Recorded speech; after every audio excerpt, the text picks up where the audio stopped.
Last ഇളയരാജയുടെ പാട്ട് വരുമ്പോഴുള്ള ഒരു എന്താ പറയുക ഒരു റിട്രോ ഒരു എന്താ നൊസ്റ്റാൾജി, അതിലാണ് നമ്മൾ ക്യാഷ് ഇൻ ചെയ്യുന്നത്. അപ്പോൾ അത് ദാറ്റ് വർക്ക്. ആദ്യം കുറച്ച് ഡയലോഗ്സ് കഴിഞ്ഞിട്ടാണ് പിന്നെ പെർമിഷൻ കൊടുക്കുമല്ലോ, നേരെ നോക്കാമെന്ന് പറഞ്ഞാൽ പെർമിഷൻ കൊടുക്കുമ്പോഴാണ്. അപ്പോൾ എനിക്കറിയാം ആ മൊമെന്റിൽ ആൾക്കാർ ഓഡിയൻസ് ഒരു റിയാക്ഷൻ, ഒരു എക്സൈറ്റ്മെന്റും ഉണ്ടാവുന്നുണ്ട്. ഇഷ്കിന്തകണം പോലെ ഒരു മൂവി ഓണത്തിന് ഇറങ്ങുന്നുണ്ട്, എപ്പോഴും ഫെസ്റ്റിവൽ മൂഡിലുള്ള ആൾക്കാർ പ്രതീക്ഷിച്ചുകൊണ്ടിരിക്കുന്ന ടൈമിൽ നമ്മൾ മൂവി ഇറക്കുക, അത് ഹിറ്റാക്കുക എന്ന് പറയുമ്പോൾ ഉണ്ടാകുന്ന ഒരു സുഖം, അത് എനിക്കൊന്ന് ഭയങ്കര ഒരു വേറിട്ടൊരു സുഖം തോന്നുന്നു. കാട്ടത്തിന്റെ അവസാനത്തെ 20 മിനിറ്റ് അഞ്ജലി അവിടെ വീട്ടിൽ വന്ന ശേഷം ക്ലൈമാക്സ് വരെയുള്ള ഡയലോഗ്സ് എല്ലാം ഓൺ സെറ്റായിരുന്നു എഴുതിക്കൊണ്ട്. ഈ എഴുതുന്ന സമയത്തും സ്ക്രിപ്റ്റും ഒരു ഉർവശിയും പാർവതിയും പോലെ ആക്ടേഴ്സ് വന്നാലേ ഇത് ഫുൾ ഓഫ് ചെയ്യാൻ പറ്റുള്ളൂ എന്ന് നമുക്കറിയാമായിരുന്നു. വീട്ടിൽ വന്നിട്ട് വൈഫ് ഫ്രണ്ട്സൊക്കെ ഉണ്ടായിരുന്നു. രാത്രി 1 മണിക്കൊന്ന് വരുന്നത് മിക്സെല്ലാം കഴിഞ്ഞ് ലോക്ക് ആയിട്ട് ഡൈനിങ് ടേബിൾ ഒരു ചെയർ ഉണ്ടായിരുന്നു.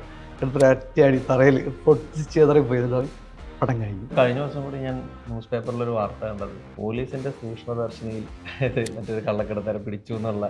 അപ്പൊ അങ്ങനെ ആൾക്കാർ അതിനെ യൂസ് ചെയ്യുന്ന ഒബ്സർവേഷൻ.